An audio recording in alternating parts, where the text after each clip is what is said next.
Tout pour investir. Dose d'économie. Bonjour cher Nicolas. Bonjour. Avec vous ce matin, on va revenir sur le prix des carburants qui baisse pour la première fois depuis juillet. En tout cas, c'est ce que nous disent les chiffres du ministère de la Transition écologique. De combien est cette baisse ? Presque rien. On va dire que ça tourne autour des 3 centimes par litre. Donc c'est une baisse, c'est bien, c'est toujours bon à prendre. Mais voilà, ça ira pas vraiment au-delà. Vous n'espérez pas du moins 10, du moins 15, du moins 20. Le retour de la grande subvention d'État 2022, ça n'arrivera pas. Les prix moyens constatés par le gouvernement, alors encore une fois, un prix moyen, ça veut dire qu'évidemment, vous allez en trouver par endroits des plus élevés. Pour les deux carburants principaux, le SP 95 et le gazole, on est au-dessus d'1,91 le litre. Et évidemment, ces 3 centimes de baisse, c'est le résultat des opérations à prix coûtant qui ont été engagées par plusieurs enseignes. Je ne les cite pas, d'ailleurs, c'est pas la peine de leur faire de la pub. Elles sont assez grandes pour ça. Et donc, il y en a plusieurs qui ont décidé qu'ils étaient à prix coûtant sur les carburants, désormais tous les jours et jusqu'à la fin de l'année. Assez grande et assez riche pour faire leur propre pub. Oui, bon. Enfin, c'est pas évident aujourd'hui de se refaire à la caisse ce qu'on a donné à la pompe. Parce que quand même, là, les prix alimentaires, par exemple, ont atteint des niveaux très élevés et s'amuser à les monter pour essayer de se refaire la cerise.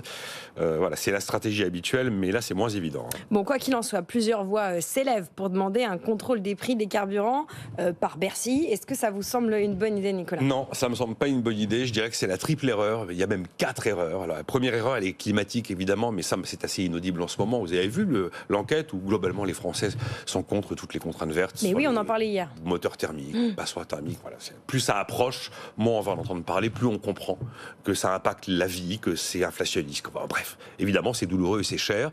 Mais là, effectivement, si on s'amuse à subventionner d'une manière ou d'une autre les prix des carburants, eh bien, ça veut dire qu'on subventionne une énergie dont on est censé se passer et que l'on est censé éradiquer. La deuxième erreur, elle est budgétaire. Pour avoir un vrai effet palpable sur le prix du litre, il faut y mettre des fortunes. Alors des fortunes soit par manque de recettes fiscales, soit des fortunes par dépenses fiscales brutes, comme on l'a fait en 2022. Je vous rappelle, avril, décembre, l'État subventionne chaque litre, dépense en 8 mois 8 milliards d'euros. C'est juste hallucinant.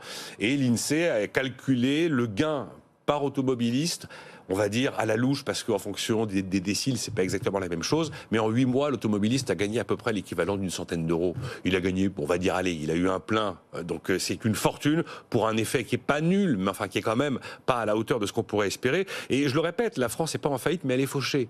Il faut pas se leurrer. Si on décidait qu'il faut qu'on mette 10 milliards, par exemple, sur les carburants en 2024, mais ça veut dire qu'on rogne sur des dépenses d'éducation, ça veut dire qu'on rogne sur des dépenses de santé, ça veut même dire qu'on serait obligé probablement de rogner sur des prestations sociales. Et puis, c'est une erreur diplomatique, puisqu'on sait que chaque centime que l'on met d'argent public dans les carburants, à la fin, eh bien, finalement, on enrichit les Saoudiens et on enrichit les Russes. C'est pas l'objectif. Et la quatrième erreur, c'est que c'est une erreur économique. On a fait des opérations de contrôle de prix par le passé. On y a mis fin par la loi en 1986. Pourquoi en 1986 on dit on arrête ? Parce que ça faisait des années qu'on pratiquait les contrôles de prix, notamment au moment des chocs pétroliers dans les années 70. Et à chaque fois qu'on a fait du contrôle de prix, à chaque fois, on a eu les mêmes résultats. Donc on connaît la potion, si vous voulez. Qu'est-ce que ça fait ? Ça va finir par fabriquer de la pénurie. Ça va finir par freiner la concurrence, empêcher la concurrence, et à la fin, vous pénalisez les gens que vous étiez censés aider au départ. D'ailleurs, sur ce sujet, ou plutôt précisément sur le sujet, par exemple, d'une baisse de taxes, le Conseil des prélèvements obligatoires vient de commettre une note tout à fait bien faite et tout à fait convaincante pour dire non, il ne faut pas baisser la TVA. Il vaut beaucoup mieux miser sur des mesures ciblées, comme on va le faire à nouveau avec le chèque carburant de 100 € pour environ 10 millions de ménages éligibles au début de l'année 2024. Bon, c'est pas la bonne solution, vous en avez une meilleure ?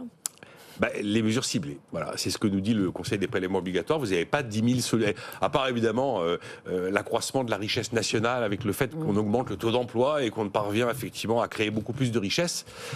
Mais sinon, en solution immédiate, vous n'en avez pas de meilleure, parce que là c'est pareil, l'histoire de la TVA, on sait que c'est une mesure complètement injuste, parce que si vous baissez la TVA, ça va profiter à tout le monde, et d'ailleurs en euros économisés, c'est les plus riches qui en économiseront le plus. Après, on sait que c'est peu efficace, parce qu'une baisse de TVA, qu'est-ce qui se passe ? On l'a testé avec les restaurateurs en 2009. Le gros de la baisse est allé dans la poche des restaurateurs. C'est-à-dire qu'en fait, le marchand n'a aucune contrainte, aucune obligation de répercuter une baisse de TVA sur le prix qu'il vous facture. il en fait exactement ce qu'il veut de la baisse de TVA. Et donc, sur l'histoire des restaurants, on estime qu'il y a 10% de la baisse de TVA qui a profité au menu, et le reste, c'est venu grossir les marges des restaurateurs. Après, c'est quelque chose qui est hors de prix pour les finances publiques. La TVA, c'est la première recette de l'État. 170 milliards d'euros de recettes d'État sur un an. Ça veut dire que, et une bonne partie de cette recette d'État sert notamment à financer des prestations sociales et des transferts sociaux. Donc voilà, pour avoir un effet de baisse de TVA palpable, sensible sur le litre de chaque automobiliste payé à la pompe, il faut mettre plusieurs points de TVA, et on n'a pas objectivement les moyens aujourd'hui de se payer qu'un truc pareil. On l'a fait en urgence avec une mesure non ciblée en 2022. C'était pas de la baisse de TVA, c'était de la subvention directe. Donc encore une fois, c'est pas la baisse de taxes la bonne solution, même si tout le monde a le sentiment que c'est la bonne solution, parce qu'on sait ce que ça produit comme effet. La bonne solution, c'est de faire des aides ciblées. Voilà, et non pas dépenser 8 milliards d'euros en 8 mois pour que finalement ce soit 100 euros par tête de pipe à la pompe. C'est à peu près ça l'idée, oui. Merci Nicolas Dose pour ce décryptage.